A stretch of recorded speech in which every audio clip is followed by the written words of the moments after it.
Hi అండి, welcome to cooking blogs. ఈరోజు మనం వంకాయతో వంకాయ బజ్జీ తయారు చేస్తున్నామండి. ఇది మా ఆంధ్రాలో ఎక్కువగా తయారు చేస్తుంటారు. ఈ వంకాయ బజ్జీని ఎలా తయారు చేసుకోవాలో చూద్దాం. ముందుగా వంకాయలను 4 ముక్కలుగా కోసి అందులో ఏమైనా పురుగులు ఏమైనా ఉంటేగిన ఇలా తీసేసుకోవచ్చండి. ఈ వంకాయలను ముందుగా బాయిల్ చేసుకోవాలి. వంకాయలు సగం ఉడికిన తర్వాత టమోటాలు, పచ్చిమిర్చి యాడ్ చేసుకోవాలండి అందులోకి. ఇవి కూడా ఫుల్గా ఉడికిన తర్వాత ఈ వాటర్ని ఒక బౌల్లోకి వంపు వేసుకోవాలండి. ఎవరైనా సబ్స్క్రైబ్ చేసుకోకపోతే please subscribe to my channel.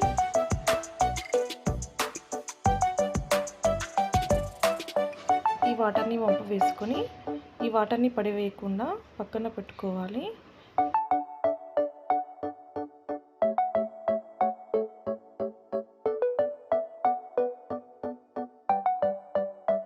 ఇక్కడ పిల్లల కోసం మిర్చి యాడ్ చేయకుండా వంకాయ టమాటాని రెండు స్మాష్ చేసుకునేసి వాళ్ళ కోసం పక్కన పెట్టుకుంటున్నానండి.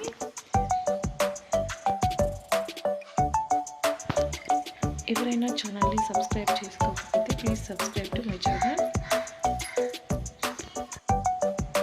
ఈ వంకాయ టమాటాని స్మాష్ చేసుకున్న దాన్ని ఒక బౌల్లోకి సపరేట్గా తీసి పెట్టుకోవాలండి. ఇది పిల్లల కోసం.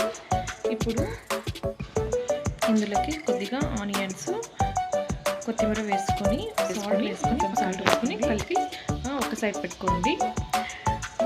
మన కోసం ఇప్పుడు పెద్దవాళ్ళ కోసం అయితే మనం మిర్చి యాడ్ చేసుకోవచ్చండి. ఫస్ట్ మిర్చి యాడ్ చేసుకుని దాన్ని అందులోకి కొంచెం సాల్ట్ వేసుకునేసి బాగా స్మాష్ చేసుకోండి. మిర్చి ఇక్కడే స్మాష్ అవ్వాలండి. వంకాయ టమాటా వేసిన తర్వాత స్మాష్ చేయడానికి అవ్వదు. ఇప్పుడు వంకాయలకు కూడా వేసుకునేసి అవి కూడా బాగా స్మాష్ చేసుకున్న తర్వాత టమాటాలు వేసుకునేసి అది కూడా బాగా స్మాష్ చేసుకోండి.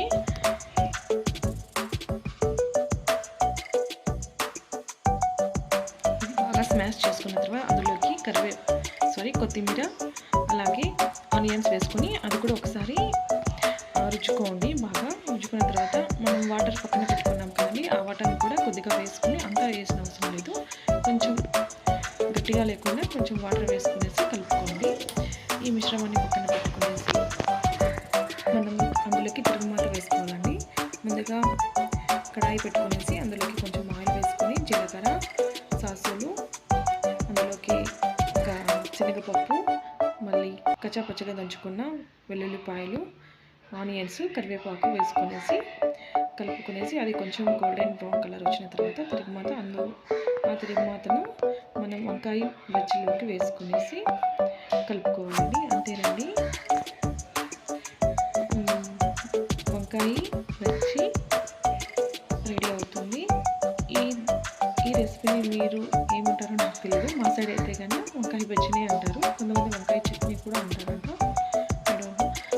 కానీ వంకాయ బజ్జీనే అంటారండి. ఈ వీడియో మీకు నచ్చినట్లయితే please subscribe to my channel. Thank you for watching.